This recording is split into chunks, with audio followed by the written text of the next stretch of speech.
வணக்கம். என் தமிழ்நாடு செய்திகளுக்காக உங்களை வரவேற்பது நான் அனிதா. என் தமிழ்நாடு. தனியார் மருத்துவக் கல்லூரிகளில் மருத்துவ மேற்படிப்பிற்கான 50% இடங்களை முறையாக பெற தவறிய வழக்கில் தமிழக அரசு மற்றும் இந்திய மருத்துவ கவுன்சிலுக்கு சென்னை உயர்நீதிமன்றம் தலா 1 கோடி ரூபாய் அபராதம் விதித்து உத்தரவிட்டுள்ளது. கன்னியாகுமரி மாவட்டத்தை சேர்ந்த மருத்துவர் திவ்யா ஷெரோன், நாமக்கல்லை சேர்ந்த மருத்துவர் காமராஜ் உள்ளிட்டோர் சென்னை உயர்நீதிமன்றத்தில் மனு ஒன்றை தாக்கல் செய்தனர். அந்த மனுவில் தனியார் மருத்துவக் கல்லூரிகளில் மருத்துவ பட்ட மேற்படிப்பிற்கான இடங்களில் 50% இடங்களை அரசுக்கு ஒதுக்க வேண்டும் எனவும், ஆனால் பெரும்பாலான கல்லூரிகள் அவ்வாறு ஒதுக்குவதில்லை என்றும் தெரிவித்திருந்தனர். இந்த மனுவை விசாரித்த நீதிபதி கிருபாகரன், அரசு ஒதுக்கீட்டு இடங்களை முறையாக ஒதுக்காத தனியார் கல்லூரிகள் மீது எடுக்கப்பட்ட நடவடிக்கைகள் குறித்து தமிழக அரசு மற்றும் மருத்துவ கவுன்சிலுக்கு கேள்வி எழுப்பினார். இந்நிலையில் இந்த வழக்கில் இன்று தீர்ப்பு வழங்கிய நீதிபதி கிருபாகரன், தமிழகத்தில் உள்ள சிறுபான்மை மருத்துவ கல்லூரிகளை தவிர்த்து தனியார், நிகர்நிலை என அனைத்து மருத்துவக் கல்லூரிகளிலும் மருத்துவ மேற்படிப்பிற்கு 50% இடங்களை அரசுக்கு ஒதுக்க வேண்டும் என உத்தரவிட்டார். மேலும் அரசு ஒதுக்கீட்டு இடங்களை முறையாக பெற நடவடிக்கை எடுக்காத தமிழக அரசிற்கும் இந்திய மருத்துவ கவுன்சிலுக்கும் தலா 1 கோடி ரூபாய் அபராதம் விதித்தும் நீதிபதி கிருபாகரன் உத்தரவு பிறப்பித்தார். கண்டனம் தெரிவித்ததுடன் மருத்துவ கவுன்சில் நீதிமன்றத்திலேயே அந்த விதிகள் நாங்கள் பின்பற்றுவதில்லை என்று அவர்களுடைய விதிகளுக்கு எதிராகவே வாதம் செய்தார்கள். இதனை கண்டித்த நீதிபதி மருத்துவ கவுன்சிலுக்கு 1 கோடி ரூபாய் அபராதமும், தமிழக அரசுக்கு 1 கோடி ரூபாய் அபராதமும் விதித்து தீர்ப்பு வழங்கியுள்ளது. இதற்கிடையே தமிழக அரசுக்கு விதிக்கப்பட்ட 1 கோடி ரூபாயை கீழடி அகழ்வாராய்ச்சிக்கு வழங்க உயர்நீதிமன்றம் ஆணையிட்டுள்ளது. இதேபோல மருத்துவ கவுன்சிலுக்கு விதிக்கப்பட்ட 1 கோடி ரூபாய் அபராத தொகையை மாற்றுத்திறனாளிகள் அமைப்புக்கு வழங்கவும் உத்தரவிடப்பட்டுள்ளது. மேலும் இந்த வழக்கை ஜூன் 12ஆம் தேதிக்கு உயர்நீதிமன்ற நீதிபதி கிருபாகரன் ஒத்திவைத்தார்.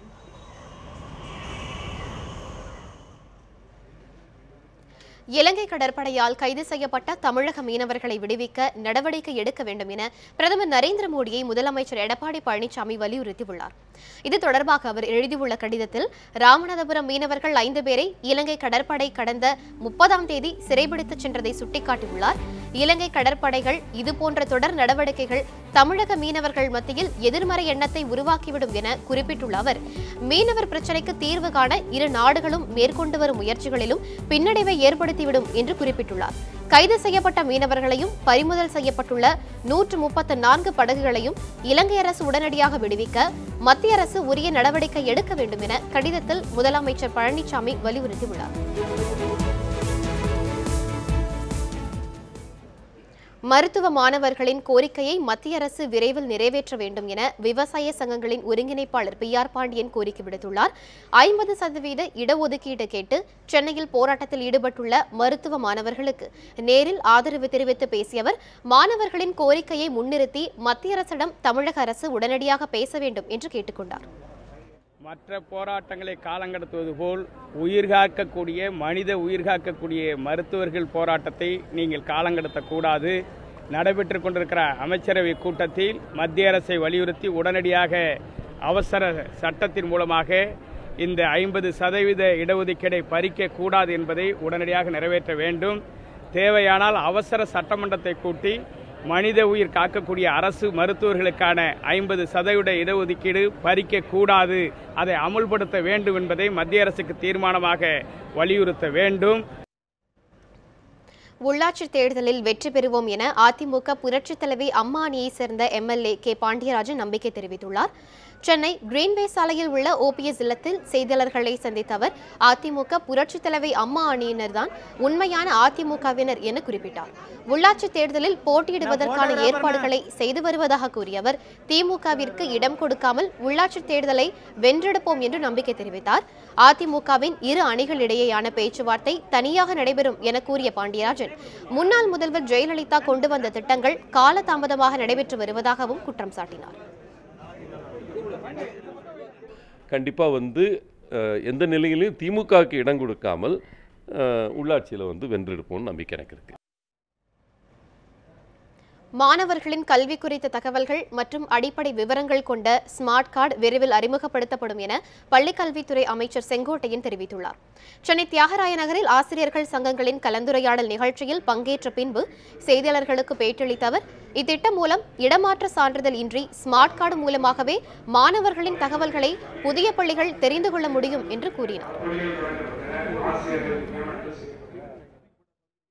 ஸ்மார்ட் கார்டு ஒன்றை கொடுப்பதற்கு இந்த அரசு ஆயத்த பணிகளை மேற்கொண்டிருக்கிறது.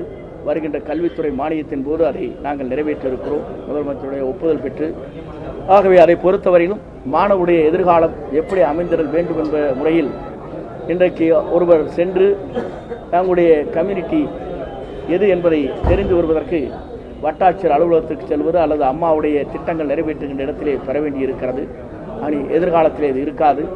மாணவருடைய சேர்க்கை என்பது அவருடைய முழு விவரங்களும், அதே நேரத்தில் ஆதார் அட்டை, அதிலே அவருடைய புகைப்படம், அதேபோல் அவருடைய ஜாதி எந்த கம்யூனிட்டியை சார்ந்து என்பதும், அதே நேரத்தில் அவருடைய பிளட் குரூப் அனைத்தும் அதில் இணைக்கப்பட்டு அவர் எங்கு சென்றாலும் எந்த பள்ளியிலே படித்தார் என்பதை அந்த ஸ்மார்ட் கார்டை வைத்துக்கொண்டே மற்றொரு பள்ளிக்கு செல்கிற போது டிசியை எடுத்து செல்லாமல் மற்ற பள்ளியிலே இருந்து நாங்கள் அதை தெரிந்து கொள்கின்ற அளவிற்கு அதை நாங்கள் உருவாக்க இருக்கிறோம்.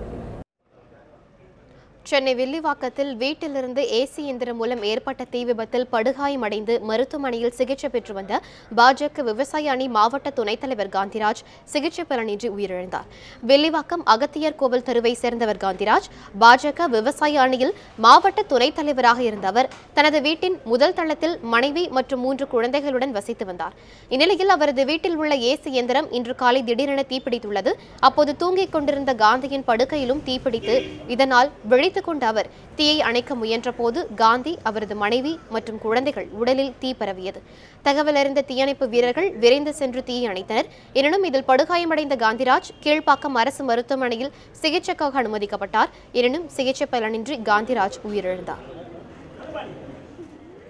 8:30க்கு ஏசி ஏதோ ஃபயர் ஆகிட்டு அதுலேருந்து ஃபயர் ஆக்சிடென்ட் ஆகிடுச்சு வீட்டில் அவருக்கு. அப்போது அந்த ஃபயர் ஆக்சிடென்ட் ஆகும்போது அவங்க ஒய்ஃபும் பசங்கள்லாம் கீழே இருந்துக்கிறாங்க. ஆனால் அவங்களுக்கு எதுவும் பாதிப்பு கிடையாது. வீடு ஃபுல்லாக எரிஞ்சு போச்சு. நாங்கள் உடனே 108 ஃபோன் பண்ணால் 108 வரல. நாங்கள் லோக்கலில் ஒரு ஆட்டோ பிடிச்சி உடனே கேம்ஸ் இங்கே போட்டுக்கிறோம். இப்போ கேம்ஸ் சொல்கிறாங்கன்னா 96% பாடி பாயில் ஆகிருக்குன்றாங்க. அது இன்னும் தகவல் வரல சார். ஆக்சுவலாக ஏசியில் பிரச்சனை இருந்துச்சு. ஏசியில் 2 நாளாக சவுண்டு கேட்குது ஏதோ சொல்லியிருக்காங்க.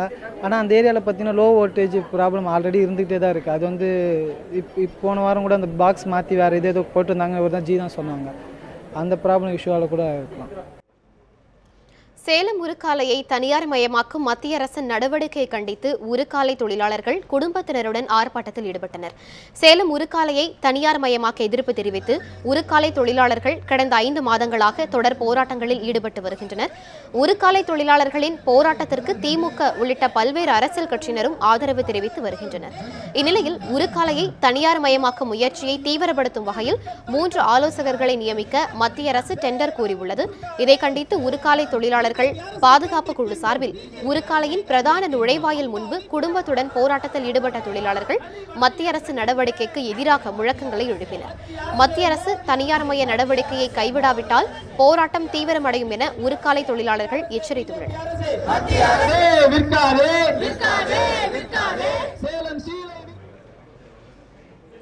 திருச்சியில் கடன் பிரச்சனையால் மனமுடைந்த வியாபாரி தனது மனைவி மற்றும் 2 குழந்தைகளின் கழுத்தை நெரித்து கொலை செய்துவிட்டு தூக்கிட்டு தற்கொலை செய்து கொண்ட சம்பவம் பெரும் அதிர்ச்சி ஏற்படுத்தியுள்ளது.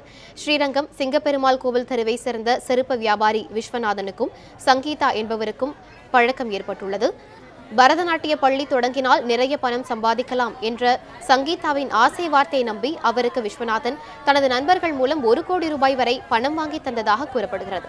இருப்பினும் கூறியபடி பரதநாட்டிய பயிற்சி பள்ளி தொடங்காததால் விஸ்வநாதன் மன உளைச்சலுக்கு ஆளாகியுள்ளார். இந்நிலையில் அவரது வீடு நீண்ட நேரம் பூட்டப்பட்டு கிடந்ததால் சந்தேகமடைந்த அக்கம்பக்கத்தினர் வீட்டின் கதவை உடைத்து உள்ளே சென்று பார்த்தபோது விஸ்வநாதன் குடும்பத்தினர் இறந்து கிடந்துள்ளனர். போலீசார் விசாரணை மேற்கொண்டதில் விஸ்வநாதன் தனது மனைவி தெய்வானை, 7 வயது மகன் குணசேகரன், 1.5 வயது மகள் கிஷாந்தினி ஆகியோரை கழுத்தை நெரித்து கொன்றுவிட்டு தானும் தூக்கிட்டு தற்கொலை செய்து கொண்டது தெரியவந்தது.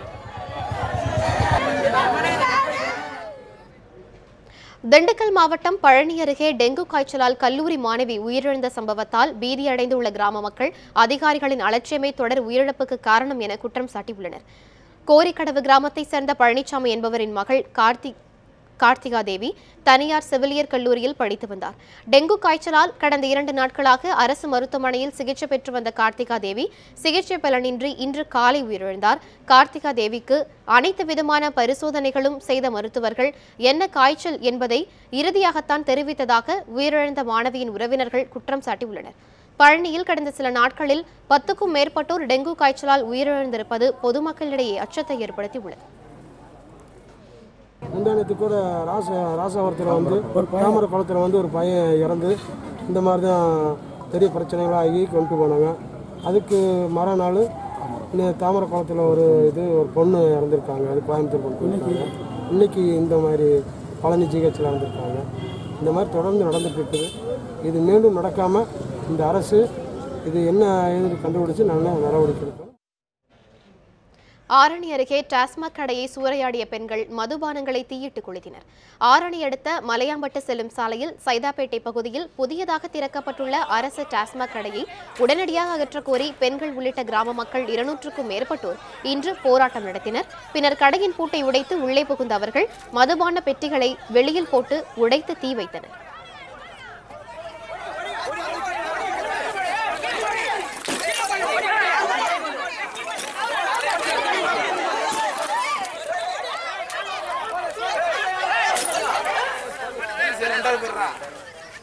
தகவல் அறிந்த ஆரணி நகர போலீசார் 2 பெண்கள் உள்ளிட்ட 10க்கும் மேற்பட்டோரை கைது செய்து விசாரணை செய்து வருகின்றனர்.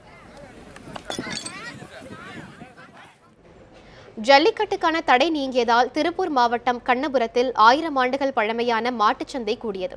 இங்கு நாட்டு மாடுகள் விற்பனை விறுவிறுப்படைந்துள்ளது. திருப்பூர் மாவட்டம் காங்கேயத்தை அடுத்த கண்ணபுரம் பகுதியில் விக்ரம சோழீஸ்வரர் மற்றும் கண்ணபுர மாரியம்மன் கோவில் உள்ளது. இங்கு ஆண்டுதோறும் சித்திரை தேர் திருவிழாவை முன்னிட்டு மாட்டுச்சந்தை நடைபெறுவது வழக்கம். ஜல்லிக்கட்டுக்கான தடை நீங்கியுள்ளதால் இந்த ஆண்டு மாட்டுச்சந்தை களை கட்டியுள்ளது. 10 நாட்கள் நடைபெறும் இந்த சந்தையில் தமிழகத்தின் பல்வேறு பகுதிகளில் இருந்து ஏராளமான மாடுகள் விற்பனைக்காக கொண்டு வரப்பட்டுள்ளன. குறிப்பாக காளை கன்றுகள் 40,000 ரூபாய்க்கு விற்பனை செய்யப்படுகின்றன. மேலும் இந்த சந்தைக்கு வந்துள்ள காராம் பசு ஒன்றின் விலை 6 லட்சம் ரூபாயாக நிர்ணயிக்கப்பட்டுள்ளதாக கூறப்படுகிறது. நாட்டு இன மாடுகளை வாங்க பொதுமக்கள் ஆர்வமுடன் இருப்பதாக வியாபாரிகள் தெரிவித்துள்ளனர். மேலும் நாட்டு இன மாடுகளை பேணும் விதமாக தனி வாரியம் அமைக்க வேண்டும் என கால்நடை வளர்ப்போர் கோரிக்கை விடுத்துள்ளனர். எங்கள் தொழிலே இதுதானுங்க, மாடு மேய்க்கிறது, விவசாயம் தானுங்க. ஒன்று வறட்சி காரணமாக எங்கள் கிட்ட தண்ணி இல்லைங்க, கிணத்துல ஒன்றும் பண்ண முடியல. மாட்டுக்கு தீனி இங்கே கொண்டு போய் விற்கிறதுக்கு வருஷம் கொண்டு வந்து விற்றுட்டு இருக்கிற பூரா விற்று போங்க. இந்த வருஷம் விற்கல. ஒரு 4 மாடு தான் விற்றுருக்குதுங்க. 13 ரூபாய்க்கு 4 மாடு விற்றுருக்கு. பாக்கி மாடு பூரா இங்கே தான் இருக்குதுங்க. ஒரு 5 மாட்டை கசாப் கடைக்கு தாடி விட்டுங்க. எங்களால் வச்சு காப்பாற்ற முடியாது. மாவட்டத்துலேருந்து ஆள் நிறையா வருவாங்க. வருஷம் வந்து சாமி கும்பிட்டு போவோம். ஆனால் இந்த வாட்டி வெயில் பஞ்சம் போடுறதுனால விலைவாசி கூட இருக்குது. ஒன்றும் வாங்க முடியலை. விலைவாசியில் கடுமையாக சொல்கிறாங்க. 50,000 1 லட்சம்னா சொல்கிறாங்க.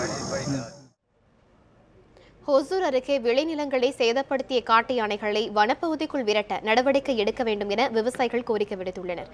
கிருஷ்ணகிரி மாவட்டம் ஹொசூர் அடுத்த போடூர் பள்ளத்தில் 4 காட்டு யானைகள் முகாமிட்டுள்ளன. இன்று அதிகாலை வனப்பகுதியை ஒட்டியுள்ள பண்ணப்பள்ளி, குக்களப்பள்ளி, ஆடியாளம், ராமாபுரம் உள்ளிட்ட கிராமங்களுக்குள் புகுந்த யானைகள் தக்காளி, ராகி போன்ற பயிர்களை சேதப்படுத்தின. சுமார் 2 ஏக்கரில் பயிரிடப்பட்டுள்ள பயிர்களை யானைகள் சேதப்படுத்தியதாக விவசாயிகள் கவலை தெரிவித்துள்ளனர். தகவல் அறிந்து வந்த வனத்துறையினர் யானைகளை வனப்பகுதிக்குள் விரட்டும் நடவடிக்கையை மேற்கொண்டனர். விளைநிலங்களை சேதப்படுத்தும் காட்டு யானைகளை தேன்கனிக்கோட்டை வனப்பகுதிக்குள் விரட்ட நடவடிக்கை எடுக்க வேண்டும் என விவசாயிகள் வலியுறுத்தியுள்ளனர். டெய்லி யானை வந்து இந்த 4-5 ஊரை வந்து சேதாரம் பண்ணுது. அதுக்கு நடவடிக்கை எதுவுமே எடுக்கலை. வனத்துறைக்காரர் இதுக்கு ஒத்துழைச்சி வெளியே விரட்ட விடணும். விரட்ட விடலன்னா இந்த தக்காளி, கோஸு, முட்டைக்கோஸு, காலிஃப்ளவரு நிறைய வந்து தக்காளி விளையிற இடம் இதுதான். எங்களுக்கு அது இந்த டைம் 1 ரூபா கூட காசு வர மாதிரி பண்ணிடுச்சு. ஏதோ 50 ரூபா 100 ரூபா போயிடுச்சு கிரேட்டு, அது கூட இல்லாமல் ஆயிடுச்சு. இந்த டைமு 10 ரூபாய் 20 ரூபாய் கூட எடுக்கிறாங்க. அதுக்கு கூட காசு கைக்கு வராமல் போயிடுச்சு. போட்டுக்கிற முதல்ல ஒன்றும் இல்லை.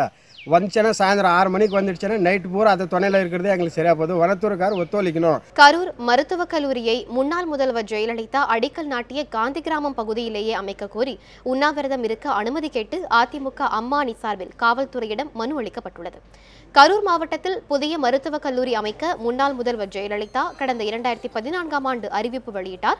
இதைத் தொடர்ந்து அப்போதைய போக்குவரத்து துறை அமைச்சராக இருந்த செந்தில் பாலாஜியின் முயற்சியால் வாங்கல் குப்புச்சிப்பாளையம் பகுதியில் மருத்துவக் கல்லூரி அமைக்க நடவடிக்கை மேற்கொள்ளப்பட்டது. இதற்கிடையே அந்த இடம் சரியில்லை என கூறப்பட்டு காந்தி கிராமம் பகுதியில் மருத்துவக் கல்லூரி கட்ட இடம் தேர்வு செய்யப்பட்டது. இதற்கான அடிக்கல்லை காணொலி மூலம் ஜெயலலிதா நாட்டினார். இதற்கிடையே காந்தி கிராமத்தில் மருத்துவக் கல்லூரி கட்டப்படுவதை கண்டித்து அரவக்குறிச்சி எம்எல்ஏவான செந்தில் பாலாஜி வரும் 5ஆம் தேதி உண்ணாவிரத போராட்டம் நடத்தப்போவதாக தகவல்கள் வெளியாகின. அதனைத் தொடர்ந்து காந்தி கிராமம் பகுதியிலேயே மருத்துவக் கல்லூரி அமைக்க கோரி அதிமுக அம்மானி சார்பில் மாவட்ட காவல் கண்காணிப்பாளரிடம் அனுமதி கேட்டு மனு கொடுக்கப்பட்டுள்ளது. அம்மா அவர்கள் மறைவுக்கு பிறகு அம்மா அவர்கள் திட்டங்களை மறைக்கக்கூடிய செந்தில் பாலாஜி அவர்கள் இன்று உண்ணாவிரத அவர்களை கண்டித்தும் நாங்கள் எங்களது அம்மா அவர்கள் மாண்பு புரட்சி அம்மா அவர்கள் கரூர் நகராட்சி சொந்தமான காந்தி கிராம பகுதியில் அந்த மருத்துவக் கல்லூரி அமைய வேண்டும் என்ற நோக்கத்திலே நாங்கள் வருகின்ற 5ஆம் தேதி நாங்கள் உண்ணாவிரதம் கரூர் தாலுகா அலுவலகத்தின் முன்பு இருப்பதற்காக மாவட்ட கண்காணிப்பாளர்களிடம் அனுமதி கேட்டு விண்ணப்பித்துள்ளோம். சேலம் இரும்பு வியாபாரி வீட்டில் கொள்ளையடிக்கப்பட்ட 700 சவர நகைகளை போலீசார் மீட்டனர். சேலம் கிச்சுப்பாளையத்தை சேர்ந்த இரும்பு வியாபாரி அத்தியப்பன் கடந்த ஓராண்டுக்கு முன்பு உடல்நிலை பாதிக்கப்பட்டு உயிரிழந்தார். எனினும் அந்த வீட்டில் அவரது மனைவி விஜயலட்சுமி, மகன் ஆகியோருடன் வசித்து வந்தார். இவர்களுக்கு துணையாக விஜயலட்சுமியின் தம்பி பாஸ்கர் வீட்டின் மாடியில் அவரது மனைவியுடன் வசித்து வந்தார்.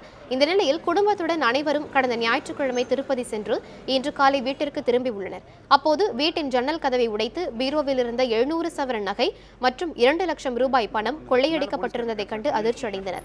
கொள்ளை சம்பவம் தொடர்பாக 6 தனிப்படை அமைத்து விசாரணை மேற்கொண்டு வந்த போலீசார் கொள்ளையடிக்கப்பட்ட நகைகளை மீட்டனர். மேலும் விஜயலட்சுமியின் சகோதரர் பாஸ்கருக்கு கொள்ளை சம்பவத்தில் தொடர்பிருந்தது விசாரணையில் தெரியவந்தது. பாஸ்கர் அளித்த தகவலின்படி நகைகளை போலீசார் மீட்டுள்ளனர்.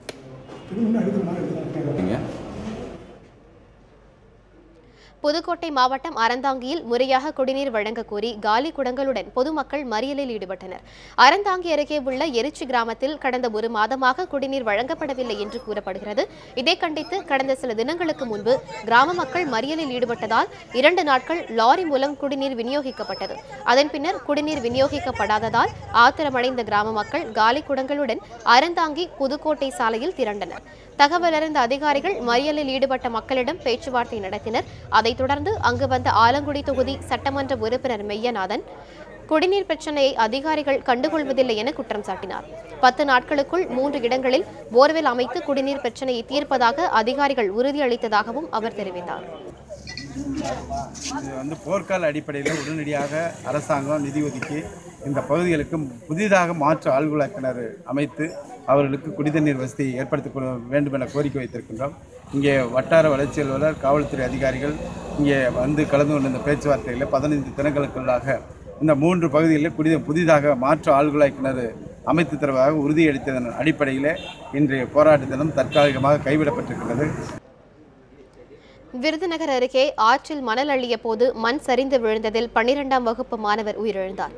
சாத்தூர் அருகே உள்ள மேட்டுப்பட்டியை சேர்ந்த மதன்குமார் தமது நண்பர்கள் நிறைபாண்டி, ராமதாசுடன் சாத்தூர் வைப்பாற்றில் அனுமதியின்றி மணல் அள்ளி விற்பனை செய்து வந்துள்ளார். இந்நிலையில் இன்று காலை 3 பேரும் மணல் அள்ளி கொண்டிருந்த போது திடீரென மண் சரிந்து விழுந்ததில் மதன்குமார் மண்ணில் புதைந்தார். இதை கண்டு அதிர்ச்சியடைந்த அவரது நண்பர்கள் தீயணைப்பு துறையினருக்கு தகவல் தெரிவித்தனர்.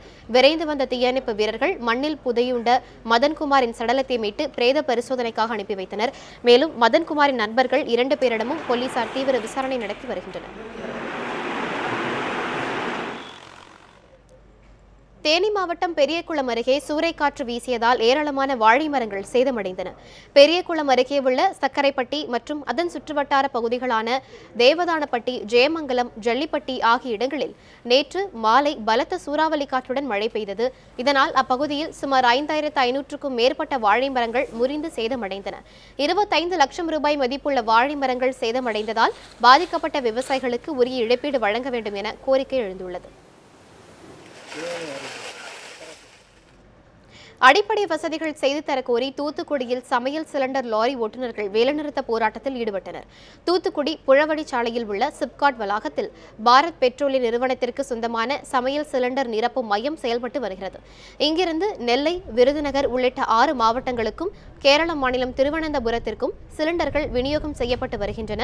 இந்நிலையில் எரிவாயு நிரப்பும் மையத்தில் லாரிகளை நிறுத்த இடவசதி இல்லாததை கண்டித்து குடிநீர் கழிப்பிட வசதி செய்து தரக்கோரியும் லாரி ஓட்டுநர்கள் வேலைநிறுத்த போராட்டம் போராட்டத்தில் ஈடுபட்டுள்ளனர். கோரிக்கை நிறைவேற்றப்படும் வரை போராட்டம் தொடரும் என லாரி ஓட்டுநர்கள் தெரிவித்துள்ளனர். எங்களுக்கு உள்ள அடிப்படை வசதியோ இல்லை பார்க்கிங் வசதியோ எந்த ஒரு இதுவும் கிடையாது. எங்களை உள்ள ஒரு கொத்தடி மாதிரி உள்ள வச்சு எங்களை இம்சம் கொடுத்தாங்க.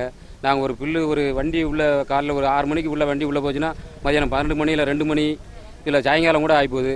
எந்த ஒரு குடிதண்ணி கூட உள்ள ஒரு வசதி கிடையாது. ஒரு பார்க்கிங் வசதியில் ஒரு 2 மணி நேரம் ரெஸ்ட் எடுக்க கூட ஒரு வசதி இல்லாத சூழ்நிலையில் எங்களை ரொம்ப கொத்தடிமையை கூட இது பண்ணியிருக்காங்க. நெல்லை மாவட்டம் பண்குடியில் புறவழிச்சாலையில் அடிக்கடி விபத்து நடக்கும் இடத்தில் மேம்பாலம் அமைக்க விரைந்து நடவடிக்கை எடுக்க வலியுறுத்தி அனைத்துக் கட்சி சார்பில் பணக்குடியில் இன்று உண்ணாவிரத போராட்டம் நடைபெற்றது. புறவழிச்சாலையிலிருந்து பணக்குடி ஊருக்குள் செல்லும் சந்திப்பில் அடிக்கடி வாகன விபத்துகள் ஏற்பட்டு வருகிறது. இதனையடுத்து கடந்த 2012ஆம் ஆண்டு இந்திய தேசிய நெடுஞ்சாலைத்துறை ஆணையம் 9 கோடி ரூபாய் மதிப்பீட்டில் மேம்பாலம் அமைப்பதற்காக டெண்டர் விட்டது. எனினும் டெண்டரை எடுத்த தனியார் நிர்வாகம் நீண்ட காலமாக வேலையை தொடங்காமல் கிடப்பில் போட்டுள்ளனர். இதனையடுத்து உடனடியாக மேம்பாலம் அமைக்க வலியுறுத்தி பொதுமக்கள் மேம்பால மீட்பு குழு என்ற அமைப்பு சார்பில் இன்று உண்ணாவிரத போராட்டம் நடைபெற்றது. திமுக, காங்கிரஸ், இந்திய கம்யூனிஸ்ட் மற்றும் விவசாய அமைப்புகள் பொதுமக்கள் இந்த போராட்டத்தில் பங்கேற்றனர். அந்த பணியை எடுத்தவர் அப்படியே கிடப்பில் போட்டு சென்று விட்டார். கிட்டத்தட்ட 5-6 ஆண்டுகள் ஆகின்றன. அந்த பணிகள் முடிவடையாமல் தொடங்கப்படாமலே இருக்கின்றது. ஆகவே மீண்டும் அந்த பணிகள் தொடங்க வேண்டும். ஒரு பாலத்திற்கு தான் அனுமதி அளிக்கப்பட்டது. தென்புறத்தில் இருக்கின்ற பகுதியிலும் அந்த இன்னொரு பாலம் தேவை என்பது இந்த மக்களுடைய கோரிக்கை. திருநெல்வேலி தாமிரபரணி நதிக்கரையில் உள்ள ஆக்கிரமிப்புகளை அகற்றும் போராட்டத்தில் ஈடுபட்டவர்களை காவல்துறையினர் கைது செய்தனர். தாமிரபரணி நதி பல்வேறு ஆக்கிரமிப்புகளாலும் முறையாக பராமரிக்கப்படாமலும் மிகவும் மோசமான நிலையில் உள்ளது. இந்நிலையில் கடந்த 2015ஆம் ஆண்டு உயர்நீதிமன்ற மதுரை கிளை தாமிரபரணி நதிக்கரையில் உள்ள ஆக்கிரமிப்புகளை அகற்ற உத்தரவிட்டது. ஆனால் இதை செயல்படுத்த மாவட்ட நிர்வாகம் தவறிவிட்டதாக குற்றச்சாட்டு எழுந்துள்ளது. இதனையடுத்து ஆக்கிரமிப்புகளால் பாதிக்கப்பட்ட ஆற்றை பாதுகாப்போம் என்ற முழக்கத்துடன் தாமிரபரணி பாதுகாப்பு இயக்கத்தினர் இன்று கருப்புந்துறை ஆற்றுப்படுகையில் உள்ள ஆக்கிரமிப்புகளை அகற்றும் போராட்டத்தில் ஈடுபட்டனர். இதனையடுத்து அனுமதியின்றி போராட்டத்தில் ஈடுபட்ட தாமிரபரணி பாதுகாப்பு இயக்கத்தை சேர்ந்தவர்களை காவல்துறையினர் கைது செய்தனர்.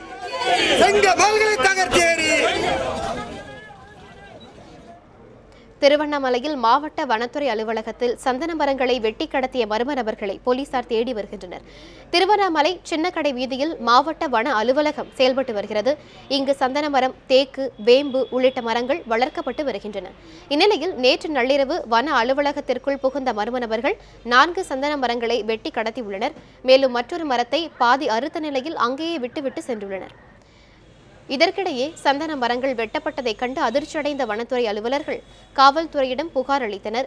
சிசிடிவி கேமராவில் மர்ம நபர் ஒருவரின் உருவம் பதிவானதை அடுத்து அதை அடிப்படையாக கொண்டு மர்ம கும்பலை போலீசார் தேடி வருகின்றனர். வெட்டப்பட்ட சந்தன மரங்களின் மதிப்பு 5 லட்சம் ரூபாய் என்று தெரியவந்துள்ளது. இத்துடன் என் தமிழ்நாட்டில் செய்திகள் நிறைவுற்றன. தொடர்ந்து இணைந்திருங்கள் நியூஸ் 7 தமிழோடு.